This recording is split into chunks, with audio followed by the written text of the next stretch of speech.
বিধায়ক নুৰুল হুদ্দাৰ বিৰুদ্ধে মৰে খচা বাতৰি পৰিৱেশনৰ অভিযোগ কংগ্ৰেছ সাংসদ ৰকিবুলেৰে বিধায়ক হুদ্দাৰ সংঘাত সম্পৰ্কীয় বাতৰি পৰিৱেশন কৰিছিল একাংশ সংবাদ মাধ্যমত ৰকিপুত্ৰ তাজিলক টিকট দিয়াত বিধায়ক হুদ্দাৰ বাধা দিয়া অভিযোগ মিছা বুলি দাবী বিধায়কজনৰ গৌৰৱ গগৈ নেতৃত্বত ২৬ত কংগ্ৰেছৰ চৰকাৰ গঠন হ'ব বুলি দৃঢ় বিশ্বাস বিধায়ক হুদ্দাৰ মুখ্যমন্ত্ৰী হতাশাত ভুগিছে ৰাজ্য চৰকাৰৰ দুৰ্নীতি আৰু ভ্ৰষ্টাচাৰক লৈ অতিষ্ঠ হৈছে বিটিআৰত কংগ্ৰেছৰ অবিহনে কোনেও চৰকাৰ গঠন কৰিব নোৱাৰে বিধায়ক হুদ্দাৰ দাবী দলক পুনৰুদ্ধাৰ হ'ব টিকটক লৈ সংঘাত নাই হাইকমাণ্ডৰ নিৰ্দেশ সকলোৱে মানিবলৈ বাধ্য Nurul Hudda news desk AIN live বন্ধুসকল যোৱাকালি ৰাতি আসাম লাইভ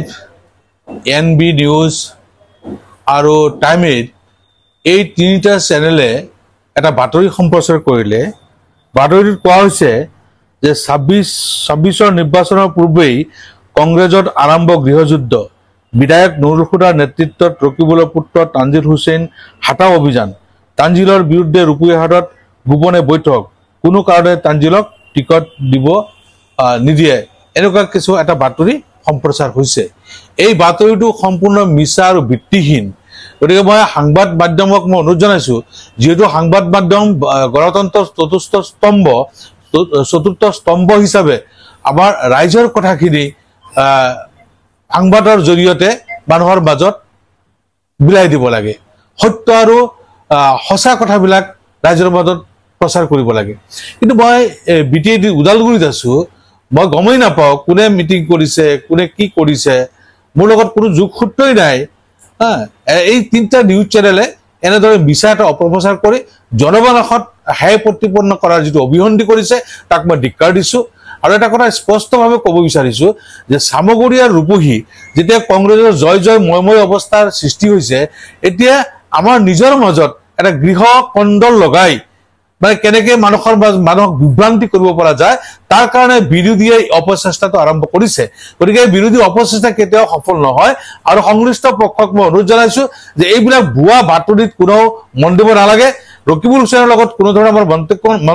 মতানৈক্য নাই কোনো পাৰ্থক্য নাই আমি একেলগে ভাই ককাই হিচাপে পূৰ্বৰ পৰাই আমি যেনেকৈ কংগ্ৰেছ কৰি আহিছো আজিও তেনেকুৱা অৱস্থাতে আছো গতিকে আমাৰ মাজত যিটো একতাৰ বান্ধোন সেইটো ছিঙি দিয়াৰ কাৰণে যিসকল অপচেষ্টা কৰিছে তেওঁলোকক মই সকীয়াই দিছো এনে অপচেষ্টাৰ পৰা আপোনালোকে আঁতৰি থাকক তাৰমানে মিছা কথা এনে গ্ল'বেল টেকটিক্স আছে মিছা কথা মানে কৈ যেতিয়ালৈকে সঁচাত পৰিণত নহয় তেতিয়া মিছা কৈ থাকে অসমৰ মুখ্যমন্ত্ৰী এটা যিটো পদ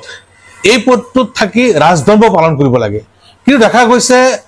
আমাৰ অসমৰ মুখ্যমন্ত্ৰী মাননীয় হিমন্ত বিশ্ব শৰ্মা ডাঙৰীয়াই ইমান মিছা কথা কোৱা আৰম্ভ কৰিছে এটাৰ পিছত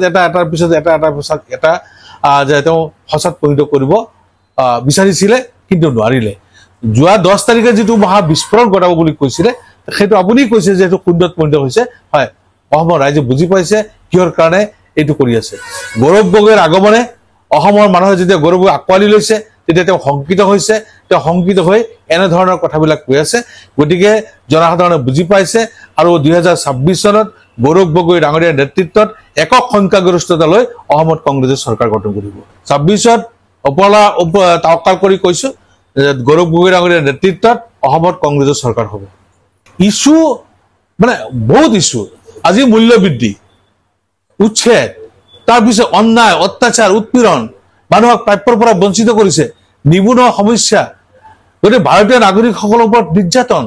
এই কথাবিলাক কিন্তু কোনো ভাল পোৱা নাই আজি অসমৰ বিভিন্ন জাতি জনগোষ্ঠীৰ মানুহ বিচাৰে যে এইটো শংকৰ আজনৰ দেশ আমি সকলো একেলগে মিলাপ্ৰীতিত আমি অসমখনক প্ৰগতিৰ দিশত আগুৱাই লৈ যাওঁ কিন্তু বিজেপি দলে বিচাৰিছে যে মানুহৰ মাজত সংঘাত লগাই সাম্প্ৰদায়িক বিভাজ্য সিঁচনি কৰি মানুহক ভাগ কৰি উন্নয়নৰ কথা নকৈ আৱেগিকভাৱে মানুহক আৱেগিক ভোট লৈ তেওঁলোকে চৰকাৰ বনাব বিচাৰিছে অসমৰ জনসাধাৰণে আৱেগক আৰু প্ৰশ্ৰয় নিদিয়ে বিবেকৰ দ্বাৰা ভোট প্ৰদান কৰিব 2026ত কংগ্ৰেছৰ চৰকাৰ অনুষ্ঠিত হ'ব